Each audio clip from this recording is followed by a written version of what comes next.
So obviously really looking forward to running the webinar with you guys today.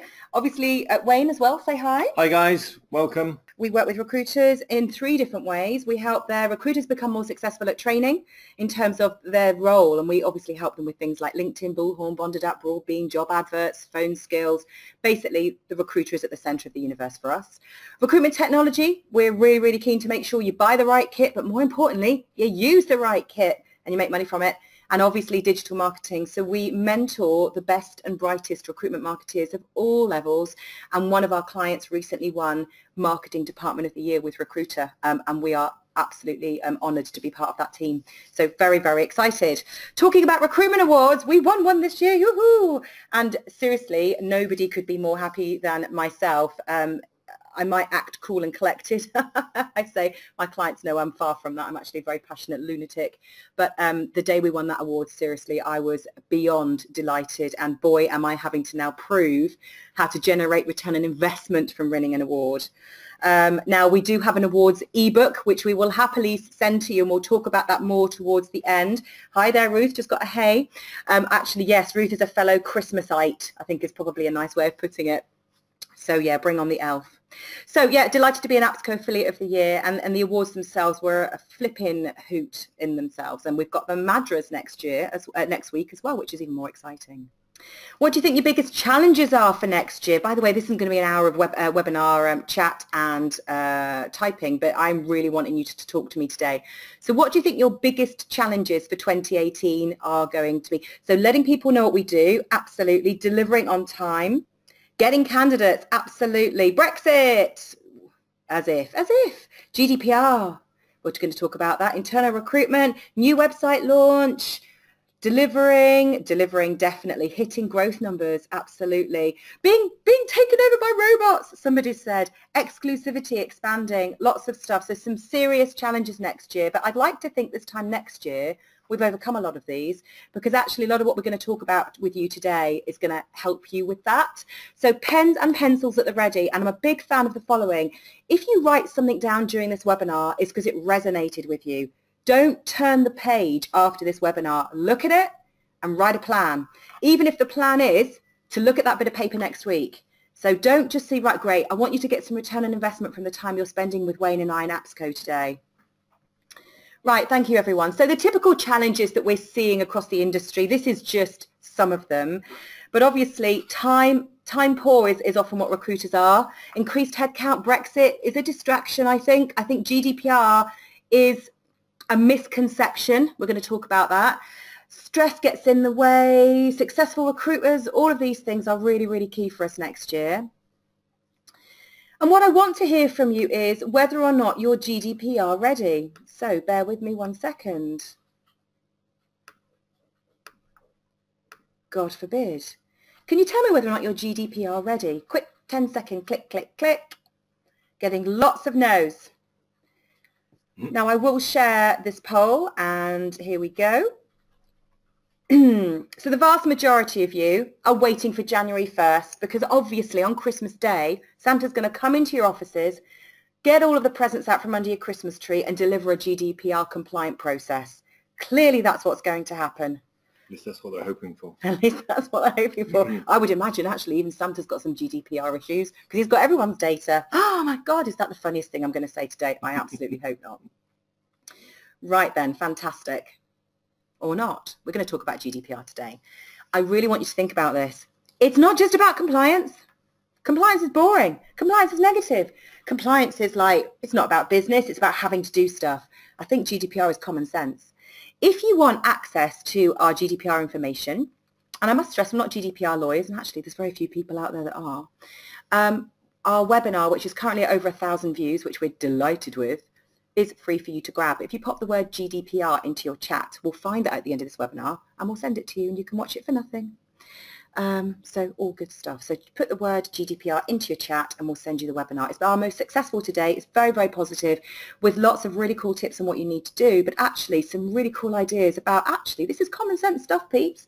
If you want better candidates, more loyal consultants, if you want your CRM to be more effective, if you want more time, if you want to make more money, if you want to improve headcount, GDPR is where it's at. So let's spin this. Let's get some money from GDPR rather than just some headaches.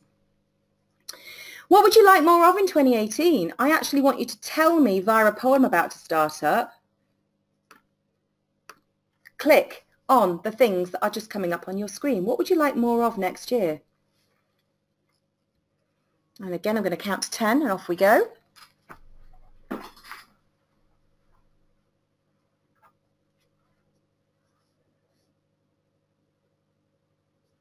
Lovely. Thank you very much, everybody.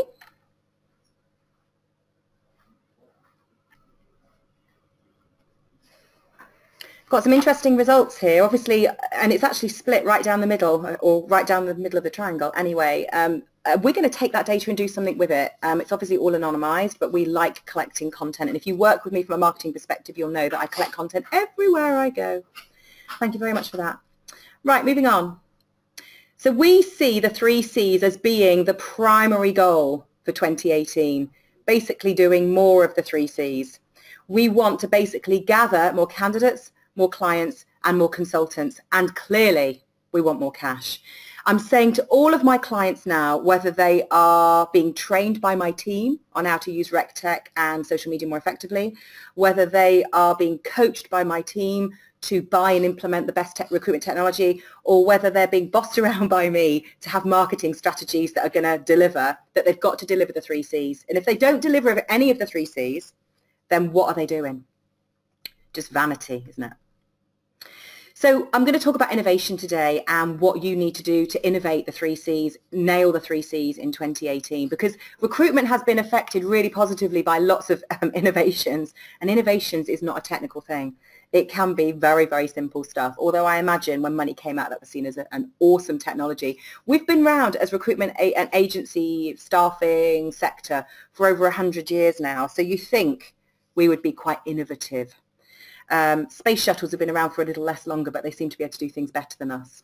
So let's just crack on. What do you think, by the way, is going to be more innovative in 2018? Type into your chat box what you think is going to be innovative for next year. Give me some answers. What do you think? Because you're the experts in all of this. What do you think's coming next year? Got automation, drones. What else have we got? AI, technology.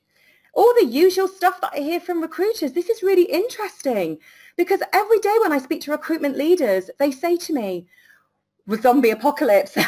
They don't say that. Someone else said that. But listen to yourselves, recruiters. You've just fallen into my wicked evil trap. You're telling me that innovation next year is about technology. But at the same time, when I come and meet with you, you're saying to me, "But I need more time on the phone. I need more meetings." Well, that's human, isn't it? Unless you're going to buy loads of chatbots and fire all your recruiters. So why is it that we are really, really set on buying loads of new tech, buying being the word as opposed to implementing, using, but at the same time we want more phone and FaceTime? We're going to talk about this a little bit more. I've been in tech for a very long time, and I sometimes see that we're buying lots of stuff, but we're not really using it. We're not really innovating with it. So give me a yes if you are a parent of children. Dogs don't quite count as much as I do have one, and he's got the most amazing Christmas jumper, I must stress. We're getting ×2, yes with lots of exclamation marks, not yet, not yet. As in, are you planning to do something today, David, to change that? Not yet. Yes in January. Hey, James, that's gorgeous. James, is it your first? Someone's written the word headache. James first. Yeah. So yes in January. So for those of you who have got kids, Rye smiles all around. James is having a baby. Obviously, James isn't having a baby. He's watching someone have a baby, and us women in the room will go, yeah, fine. So what I'm going to talk to you about is something pretty innovative. So if you are a parent or if you are a child, you will know this gentleman, Eric Hill. Give me a spot, write in spot into your chat if you've come across Spot the dog, because I'm going to talk a little bit about him today when it comes to recruitment. We're getting lots of spots. Yay! Spot, love him, Spot. Someone's going, who's Spot? Get to the bookshop. So if you are into this, you'll know that Eric Hill wrote Spot. And interestingly enough, when I was doing some research on him, I found out that he got a knighthood. And actually, he is an innovator in his own right because he created or invented the flap. Ha-ha, Fanar, that's your joke for today. So in terms of what we think is going to be innovative in 2018 from a recruitment marketing and a technology perspective, in order for you to nail down those 3 C's, we're going to use Spot the dog. So I'm going to ask you a question. Do you think that actually 2018 is going to be the really innovative use of Canva and PowerPoint to make your job adverts more effective? Well, Spot the Dog's obviously going to be looking for, or being looked for, and of course we're going to say no. It isn't. Canva or Photoshop to innovate job adverts? Absolutely not. That is like a 5-year-old innovation. And interestingly, even though recruiters are just starting to get a handle on it, it's a little bit like they put their mum's makeup on and they're 5, and it's a bit of a mess. However, I do see some really cool innovations with adverts right now.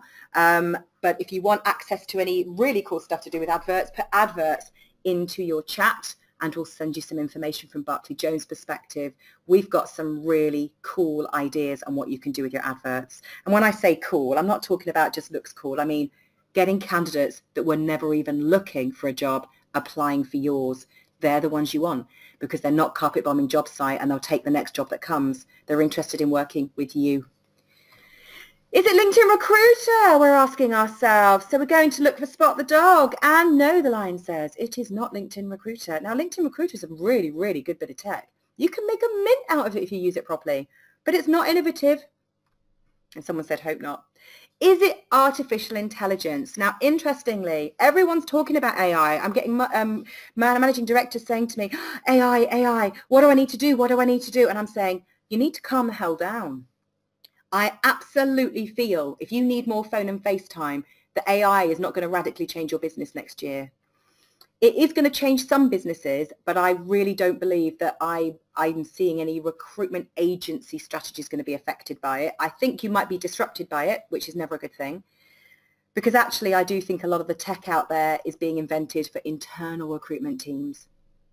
So I'm not being disparaging of AI. I am not a Luddite, but I am saying I'm not convinced that it's going to innovate recruitment next year. And neither is the bear.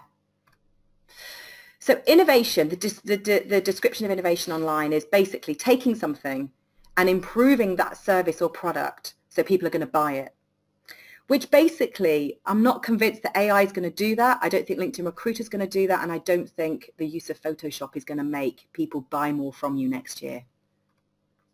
Because I do think that a lot of the tech that's being created by it right now, and a lot of the things that people are mailing me and saying, should I buy this bit of tech? Should I buy this? Should I buy that? I just think it's actually something for internal recruiters to speed up their processes and sourcing tools with, but it's not going to make the recruitment process for agency recruiters more effective. But I do think that as recruiters, you need to become defensive in a good way. I think you need to get clever. I think you need to get innovative. Because actually, innovation isn't restricted to tech. We just think it is. And that actually, when at the beginning of this question, this webinar a few minutes ago, and I said to you, what's going to be innovative? You all said tech, tech, tech, tech, tech. It's not about tech. It's the way that you use it. Because none of you need to close your eyes and imagine your office being super quiet because no one's on the phone. Because right now, it's probably the case that they're either on the phone because they have to be, on the phone because they've been, it's part of their KPIs. It's not built into the process as effectively as it could be. We don't have to imagine that. It's where we are right now, and it's very, very disappointing. But we insist on buying loads of tech to prevent us being on the phone. What is that all about? Because we've seemed to be abdicating the responsibility of recruitment to technology. We've got excited about AI because we think we'll be able to tell it what to do, because recruiters don't do what they're told, bless their hearts. Well, they kind of are doing what they're told. They've been given so much tech they don't know what to do with it. And we're not training them on how to use it because supposedly they're really young and they know what they're doing. Well, that's just wrong. So anyway, let's move on. So we're going to talk about the 5 things that Wayne and I feel you need to do with recruitment and marketing and recruitment technology in 2018 to innovate, to generate more candidates, more clients, and more consultants. So I'm going to hand over to Wayne now because he's going to specifically talk about candidate management. Hi guys. So candidate management, everyone says they want to do it. Everyone is good at it, sometimes good at it, sometimes not good at it.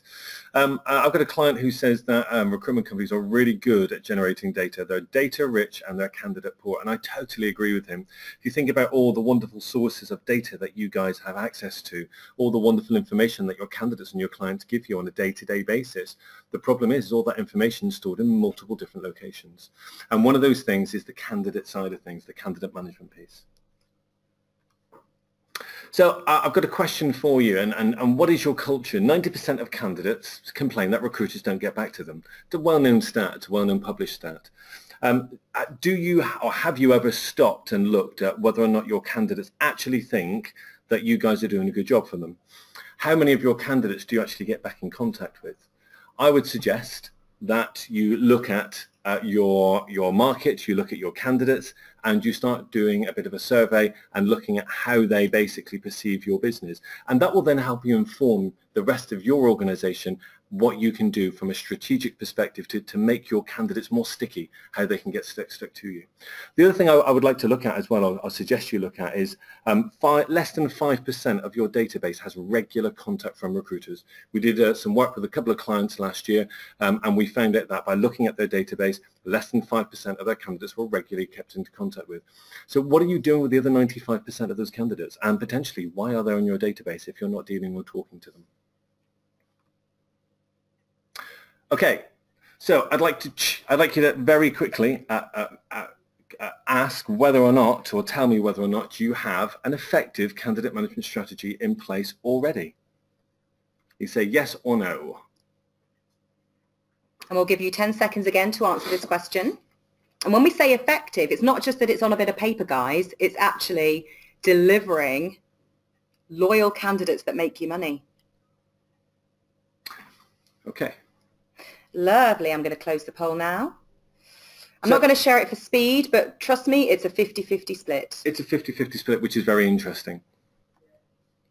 So tips for candidate management. How can we get more out of our candidates? How can we manage our candidates better? Well, there's three areas that you need to look at. You need to look at your people, you need to look at your processes, and you need to look at your systems, and you need to look at whether or not they're all joined up and whether or not they're all working and pushing in the same direction. Are they supporting your candidates? Are they supporting your consultants? Are they giving your recruiters what they need in order to help them recruit more efficiently and effectively? So first and foremost, have you got a very clear idea as to what you do with your advertising and how you manage your candidate response? Candidate response, typically I would suggest that less than probably 10% of your candidate response is communicated with. Again, going back to the 90% of recruiters don't get back to candidates, it's really important that basically you understand how you're dealing with your candidates. Let's look at whether or not you've got a team specifically devoted to the advert response. I've been working with a client recently. We've identified that they're getting adverts out there and they're getting a response of somewhere in the region of hundreds of people come back to them, but only the first 20 or 30 or 40 people are actually contacted. So do you have a team of people whose sole job is to go through every single advert response, look at every single candidate and pull out the nuggets of gold? Do you have clients who would always look for candidates with a certain skill set, and are you able to identify those from your existing candidate advert responses? The other thing that you need to really look at is whether or not everybody is trained on how to use the systems that they're currently using and whether or not those systems are being monitored. We train people, management don't get involved in the actual monitoring and looking after the database and looking after whether or not people are actually doing what they say they're going to do. So making sure it's monitored is really important. Another tip for candidate management is making sure you have templates within the CRM system that are really helping you engage with your consultants and your candidates. And also, what is marketing doing? How are marketing getting involved in regularly keeping your candidates updated? Now, talking of this, and what we're not giving you permission to do is go absolutely loopy with your database and your MailChimp or your Prio 360, but for obvious reasons, with GDPR coming out next year, we have some very firm opinions on GDPR not being just about compliance, it's about common sense recruiting. And we will talk a little bit about that. But I think one thing to think about is GDPR should not be the grinding down of perfect recruitment as opposed to the general data protection regulations. So have a think about how you're managing your candidates, and I must stress everything that Wayne suggested to you has to be about clients as well. And God forbid, if you want to hire more recruiters next year, why do you not have a consultant database of people that you can mail and you can see what they're clicking on and you're generating warm calls from this? It isn't just about sending newsletters and set it and forget it. It's about looking at the results of those newsletters and generating business from them. So marketing and sales has to be a lot more connected in 2018 for it to be effective. Okay, CRM first. Your next strategy is a CRM first strategy. It's about building a culture. It's about making sure that everyone understands what the value of the CRM system is there for. You want to be able to create a USP. Back in 2000 when I started, the USP for every recruitment business was their database. It was prior to that the little black book or the Rolodex that everybody had. You want to build confidence within your 3 C's, your candidates, your clients, and your consultants. They all need to know that there's a real benefit in you using the CRM system or your consultants using That's a 5th C, Wayne. Candidates, clients, confidence, cash. Love it. Oh, I love Keep going. And if Paul Dickens is listening, I hope he's chuckling to himself. The other thing that you want your CRM system to do is be competitive. We've talked already, or we touched upon, the active and passive candidates that you're trying to attract through advertising. Well, actually, if you've got a good CRM system, that makes you more competitive, especially if you work in a niche market as well. And the other thing as well, you want to make sure that you reduce your time to hire. So you could spend a huge amount of time advertising when actually most of your candidates are already on the database. We'll come on to that in a second. Okay, so our survey says that 90% of recruitment leaders think their CRM system is the first port of call for recruiters to use, when in fact, when we've spoke to and surveyed recruiters in organizations, about 17% of them use the CRM first. So where are they going? Well, they're going to the other usual suspects. They're going to job boards first, they're going to LinkedIn, and they're advertising. They're all slow processes. Having your candidate database up to date and working for you will increase your time to hire. I think as well, I'm just going to add there, they're not just slow processes and data, but that's data that everyone else has got access to.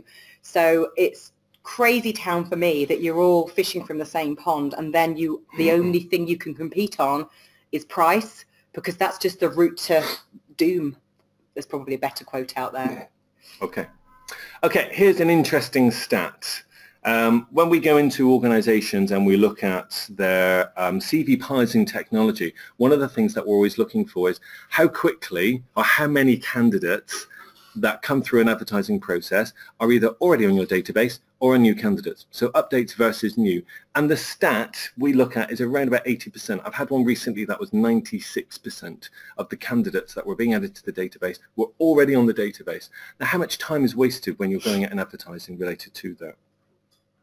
Another interesting stat is that 45% of your recruiters don't have confidence in the CRM system. So we need to build confidence. Those 45% are actually taking all that wonderful data that's being generated and not putting it into your CRM system, which has a knock-on effect as to what happens to your management information.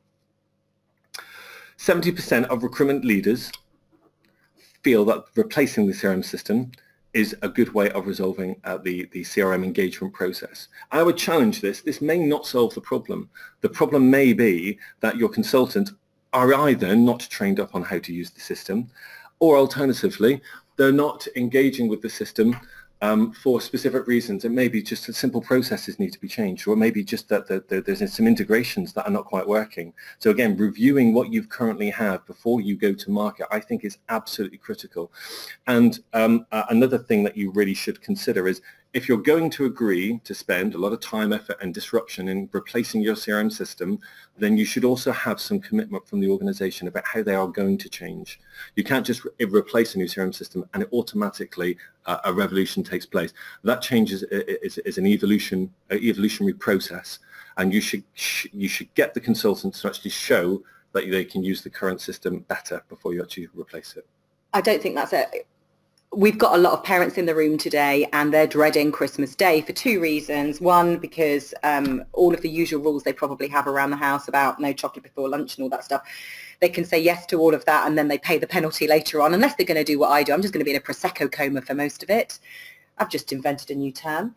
But I think as well that I'm very unlikely to buy both of my boys loads and loads of things this year if half the things I bought them last year they're not playing with.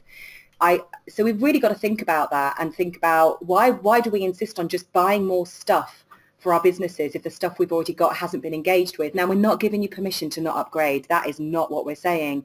But we are saying you can't go and buy a CRM tomorrow morning and plug it in and it works. But you're going to be on a project to get the thing implemented. So while somebody's out there, whether it be Bullhorn, Bondadapt, Talent Rover, etc., building your environment, why don't you build the culture and the process ready to receive that system? because it's always the process that falls down. And if the process isn't actually the thing that's running the system, and let's face it, humans run systems and systems run processes, then the human's always going to be at fault. Am I on the next slide? You are indeed. So some of your strategies for CRM first culture. CRM first is not a choice. It needs to be ingrained into your culture. And that has to come from the top. That has to come from the directors. That has to come from the senior management team. You're the ones that can really enforce that people use CRM first. Management information should be hooked into everything that you do. So if you've got data going into the CRM system, then management information should be squirted out at the other end or throughout the process. Now, you can use other systems. There are lots of lovely analytic systems out there. I would recommend them if you're looking at them to roll them out in a phased approach. That phased approach should ideally be the managing director gets access to it first. They understand the system. They then question and release that to the management team, who then basically start managing the data and managing what information goes into the system. And then eventually the consultants get it. One of the other areas that you really need to look at is training and supporting your users. Training is not a process whereby you deliver initial training and therefore everyone's trained up and therefore they just get on and use the system. It's a continuous improvement process. People should be trained continuously throughout their careers within your organization. So on to marketing now, and I've got some of my lovely mentees and coachees, if that's the right word, or clients probably is better, on the call, so I need to behave myself and practice what I preach. If you work with me, you'll know that I'm not happy if all you're doing is delivering follow improvements, the odd lead into the business, loads more stats on your Google Analytics. I want you to have more of an expectation. I want people to expect more of you. And I want you to deliver more than just clicks and pretty things. I don't want you just to be a colouring in department. We've written a lot about this. Again, I want you to be delivering candidates, clients and consultants. So there's some marketeers on the call, which is great. There's also some recruitment leaders. So this isn't a telling off session. This is a come on guys and gals. 2018 has to be about candidates, clients, consultants and confidence and cash and all the other C's that we can think about. So we know that marketeers love stats. All the ones I work with absolutely adore them. But interestingly, it's not happy reading for a lot of the marketeers out there. So 20% of you don't have the tools you need to be successful, or you love seeing lead gen. Brilliant. That's the thing that actually a lot of you, when we start our marketing coaching programs, we always ask lots of questions. And every single time they always tell us what their ultimate goal is. But the interesting thing is the business is just not set up to allow them to achieve that. Or they just don't know how to, bless their hearts. And they're not allowed to generate content, or if they are, maybe too much is expected of them. You know, for those of you who've got a degree in whatever you've got a degree in, it doesn't necessarily make you an expert. I've got a history degree. It doesn't mean I know every single historical fact that's ever happened. I just know enough to get me through the exam. So marketeers, again, we have to manage our expectations about what they're great at. But actually what's often the case is they're very frustrated with the lack of connectivity between sales and marketing. So we need to be sensitive to that. I've got some ideas for you today, some takeaways though. There's more to marketing than this, but this is what I'm not seeing enough of in recruitment marketing: genuine sector partnerships. So if marketeers' jobs are to create more of the 3 C's, more candidates, more clients, and more consultants for their own businesses, then they need to have genuine sector partnerships. Now, I'm actually demonstrating a genuine sector partnership today. We've got the marketing manager of one of my closest partners running this webinar with us, because I really, really give a damn about APSCo. And why do I give a damn about APSCo? Because actually they give a damn about me, but also they give me access to my ideal clients. Perfect. So why is it recruitment businesses are obviously key to getting into the Sunday Times, maybe the Times educational supplement, etc., but actually they're not really developing close partnerships with trade bodies, blogs, etc., that actually have more access to their candidates and clients than they do. They're probably more bothered about working with recruitment trained bodies, which I kind of get, but that's not enough. Recruiters or recruitment marketeers need to generate content next year to generate cash, not just clicks. I'm not suggesting, by the way, that you should be selling or buying blogs, but I am suggesting that the content that you generate needs to generate enough of a buyer's journey. You know, awareness, consideration, decision, and retention is what it's all about. Automated email marketing is not just about scheduling an email. It's about if someone clicks on a particular part of a construction article that you've read, and it might be about HS2, that they go into the HS2 segmentation list. if they've subscribed, GDPR alert. And I do think as well that marketing next year has to develop an antidote to GDPR. And it has to be sales-led. So have a think about those top tactics for 2018. There's clearly more where that came from, but I just wanted to get those on the table. The other thing I want you to really be thinking about is getting natural with your language, or maybe not being natural. We have a dog in the office today, and as soon as I said natural language, he decided to bark. I'm not, by the way, advising that you start getting the office dog to advertise your jobs, although to be fair, that would be a good idea. That could be a USP. So we've got to think about natural language processing. You might be used to NLP being neuro-linguistic processing, but there's a new NLP on the block called natural language processing. And think about it from a job description perspective. And at some stage, we'll probably run a webinar on this. There's a lot of discussion at the moment about removing unconscious bias. And actually, the Women in Tech example in Google is evidence of this. We'll talk about this in a second. Broadbean, bless their hearts, ran a fantastic webinar with us earlier on this year about job adverts. And if you put the word adverts in your chat already, or you do it again, we'll send you the webinar on that. But they gave us loads of tips on how to generate better job adverts. And actually, they've told us that if you start over-egging the pudding, I suppose is a terrible cliche to use, you actually hinder your job applications. Gender-neutral wording as well can have a massive positive impact on jobs. We'll talk about that in a second. But even Google struggles with equality because the number of their female board representatives has decreased. What we've also found as well from the studies that we've done, and we've got a blog specifically about women in tech called Women in Tech, What the Heck? So you can go onto our blog and check that out. We did discover a couple of years ago that if you're a woman in tech looking for jobs in Google, you were less likely to find them than men because of the way that Google looked at you as a woman and made a decision on what to surface, which is a little bit terrifying. And I don't want to go down the gender bias route today, but we've got some big challenges as recruiters to find the right people for our jobs. And here's an example of unconscious bias.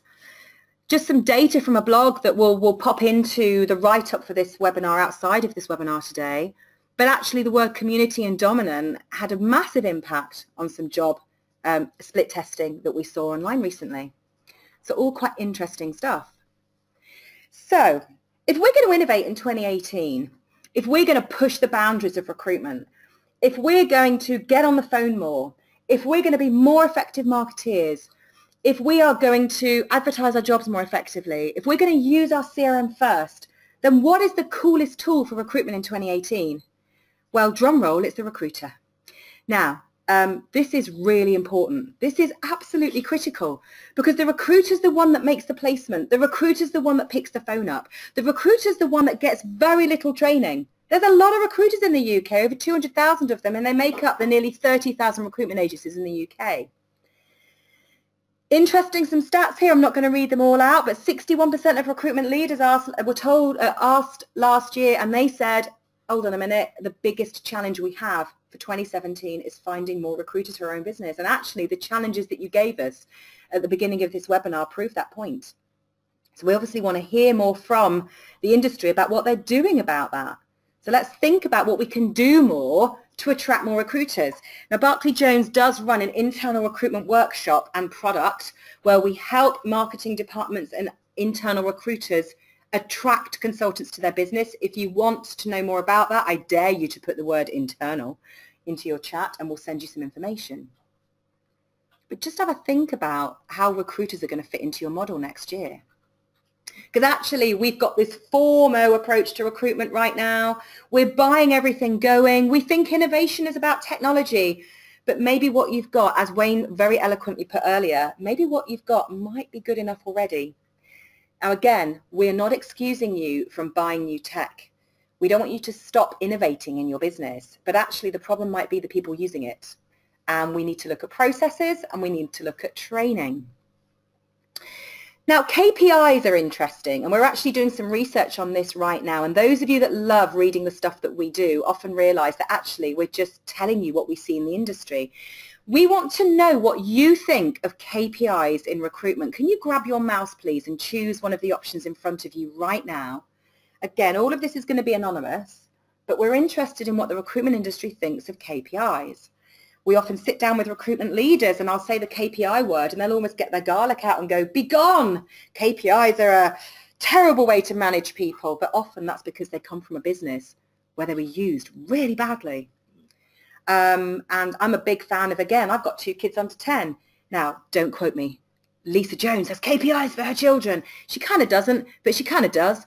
They need to make the bed every day. They need to not chuck the shreddies all over the place. They need to put the shoes in the box when they get home from school. They need to not leave the shoes at school. Ripley, which is what he's done this week. Clark's, they're obviously going to get another visit from me before Christmas. So they have KPIs. It's important as a parent that I regulate how they behave. And that's what KPIs are about. They're about regulating and rewarding behavior, not just hitting people over the head. So I'm going to shut that poll down. And what's interesting is we've actually got this data coming out very soon about KPIs. So if you want more information on recruiter KPIs when the ebook comes out, please put KPI into your chat and we'll send you that ebook when it comes out. We've been speaking to all of the industry leaders, including some recruitment leaders in recruitment businesses, as well as people like Kevin Green and Anne Swain and Greg Savage, just to get their view on KPI. So that's coming out very soon. So pop the word KPI into your chat if you want to receive information on that. I also want to hear from you as to what you think managers are within a recruitment business. This is interesting, but where do managers sit? Because we often see them as, well, what do you think? Because again, we're going to be doing some data on this, but we often work with the management level of the recruitment business, because equipment in a business is not a procurement project and marketing in a business is not a colouring in project. Managers can have a key role. So we want to know what you think of this. Lovely. Thank you very much, everybody. I'm going to close the poll now. So a couple of things for you to think about. If recruiters are going to be the key to your success next year, they're going to be the key to getting more candidates, clients, and actually finding more of themselves, because why aren't we asking them for an hour a week to drink a bottle of beer in a team and go and find the next best recruiter to sit at their desk? Why aren't we asking them to do that? Go and find yourself. Go and find people that you want to work with. That's the best tip in the world. So, but also what we want to do is we want to get these people working effectively, not just efficiently. Efficiently is just doing more of this, you know, doing lots and lots of things, but not necessarily doing the right things. So I think that the training is a luxury mantra that seems to be endemic in recruitment businesses right now. Train everyone on a Friday because they've got nothing else to do. Are you kidding me? They're going to go and get drunk and forget everything you've shown them. Train everyone just before Christmas because it's a slow time. No, train them on the job. Train them to make calls while they're making calls. Train them to use the CRM system when they should be using it. So dump that training as a luxury mantra because it doesn't work. Think about the 70-20-10 rule. We'll talk about that in a minute. Make your managers engaged and accountable, not just managing. They need to be accountable for the data on the system, the content on the blogs about stuff. They need to be accountable for the adverts that go onto job boards. They need to be accountable for the job board spend, not just accountable for the money going on the board. Less option paralysis and more process. So let's stop giving recruiters loads and loads of tech and go, you're young, you seem to know what you're doing. I'm over 40, I have no idea. What a load of rubbish. We want effective KPIs, not just loads of them. I was running a really good workshop with a lovely bunch of managers yesterday, and they admitted their KPIs are 20 years old and not actually geared towards the changes they want to make to their business. And stop de-niching your business process, people. Stop de-niching your business by not talking enough about what you do. It's not good enough to save your best content for meetings. So 70-20-10 is a really interesting process. Every change you want to make to your business, think about it in the 70-20-10. But I tend to reverse it because often what we do when we want to change our business is we tell everyone, training, we tell everyone in 10%, this is what we want you to do. And then we walk away and go, off you go. And we don't do anything else. So every change you want to make to your business next year, you're probably at the moment only focused on 10% of what they're going to do when they get back to their desk. But the other 90% of the time that they're spending, they're kind of like probably in limbo. So 20% conversations with others, conversations with managers. How are you going to influence that change? And actually, what are they looking at when they're at their desk? What are they receiving from a comms perspective when they're sat on the loo, God forbid, what's on the back of the door?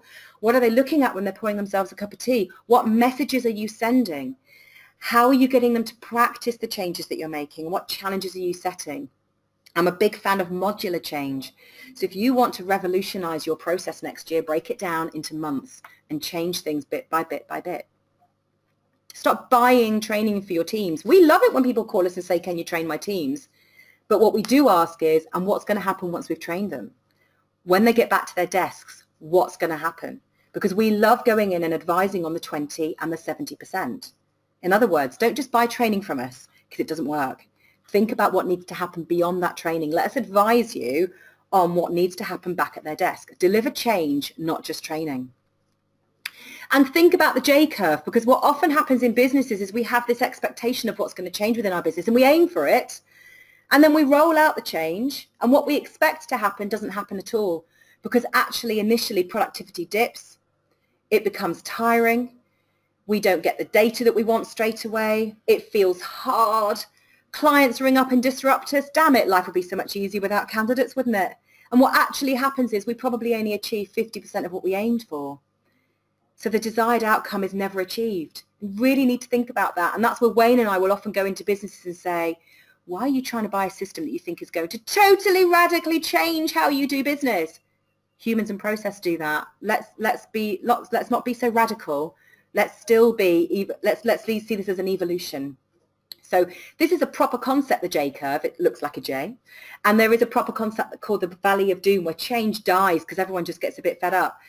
Give me the word change if what happens in your business is everybody gets really excited, but there's just not enough implementation because people get a little bit bored. Give me the word change if that's what happens in your business. Not enough of the good stuff. Getting lots of change coming through. Endemic in recruitment, because we're so busy servicing our clients. We're so busy looking after our clients that we forget to look after ourselves. And I say to myself every single day, my most important client is Barclay Jones. If I look after Barclay Jones will look after its clients. You've got to see your most important client is your own business. Put your own business first. If you're a marketer, your most important client is your own business. How are you looking to attract recruiters? How are you looking to attract clients and candidates? The one thing we don't want to do in 2018 is distract billers. Now, I'm not suggesting that they shouldn't be talking to the marketing department about content, by the way. That's no excuse. When I work with marketeers, I want them talking to their salespeople, their niches, if you want to call them that, about content. But I don't want them blogging.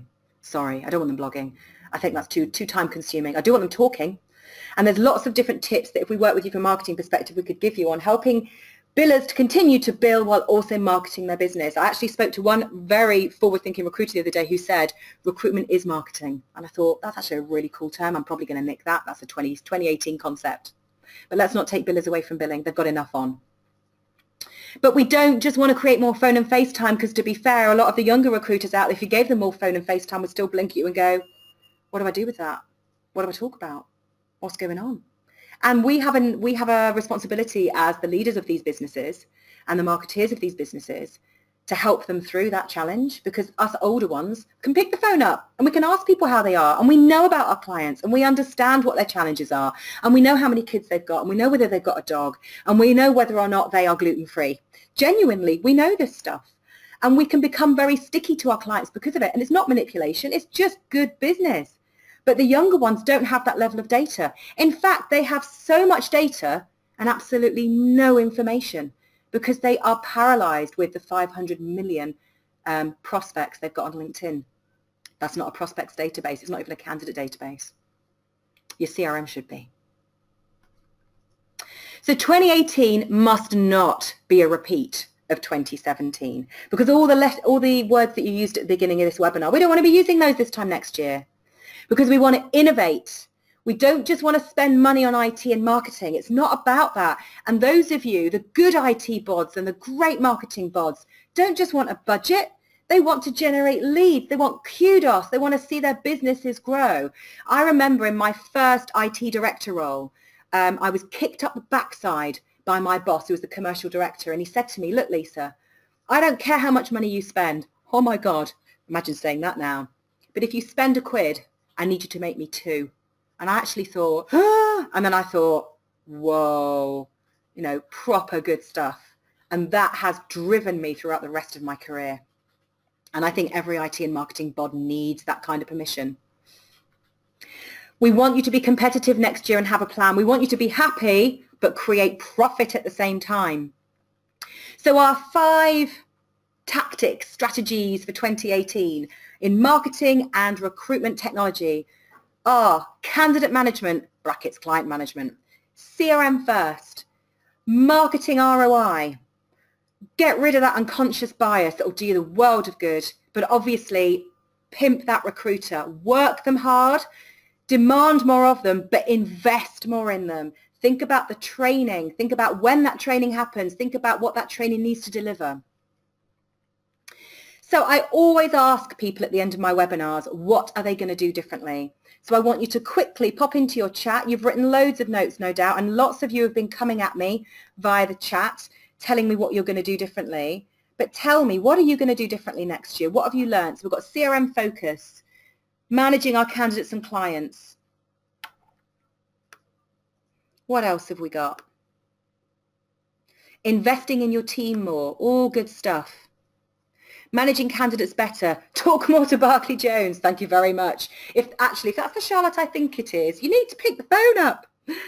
Focus on recruiters. Have a plan to go along with employee training on the job and post-training every single time. If they think they're going on the training and come back and do what they did before, they're probably right, aren't they? Because you're not making any demands of them.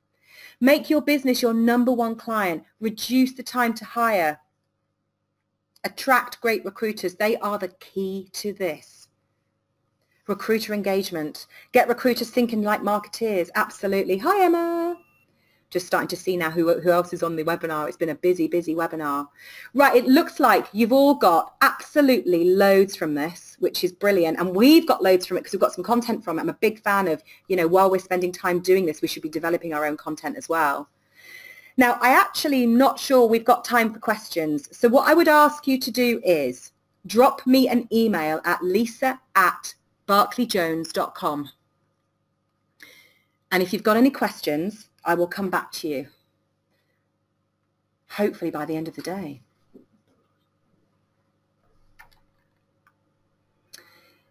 Now, we've got a couple of ebooks to give away as well as the stuff we've been talking about. We've got what to stop doing. We spoke to loads of people at the end of last year and said, what do they think people need to stop doing this year? And to be frank, it actually is going to be very relevant for next year as well. What could you be given permission or forgiveness if you just said, I'm not doing this anymore. I don't need to do this anymore. And all the industry leaders have given us some ideas. So put stop in there if you want to receive the stop. The second thing is we've already talked about awards. If you want to understand, even if you plan on never entering an award, in brackets, which by the way is a crazy idea, there's money to be made from others that win awards in your industry. Think about that. But if you are going for an award next year and you want to win, or you want to at least be shortlisted, put awards in your chat box and we will send you our tips on this. And I can wholeheartedly say it's a great tips book because we actually wrote this awards practice last year. And then we decided to go for the APSCo awards, and at the back of my mind I was absolutely wetting myself thinking if I don't win this, bearing in mind I've been chirping on about this for a year now, I'm going to look proper stupid. So winning the award was a double whammy. 1, bloody proud, massively proud, but 2, flipping relieved. So put awards in if you want to see that. There's some great tips. And obviously I'm a judge on a couple of fairly substantial recruitment awards. So I can tell you how the judges think, and not just how I think. I'm in a room with these people. I watch and hear them. And I know exactly what they're thinking. We've got 4 things that you might want to do. You might want to listen to our Recruitment Leaders podcast. There's loads more where this came from. You might want to sign up to our recruitment newsletter. Please do. Makes us GDPR compliant, hint, hint. You might want to watch some of our videos. We've got a great YouTube channel. This kind of thing goes on it every week.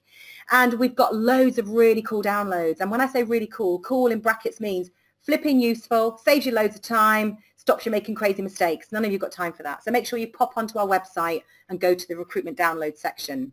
Thanks for joining us, everyone. Have a great weekend.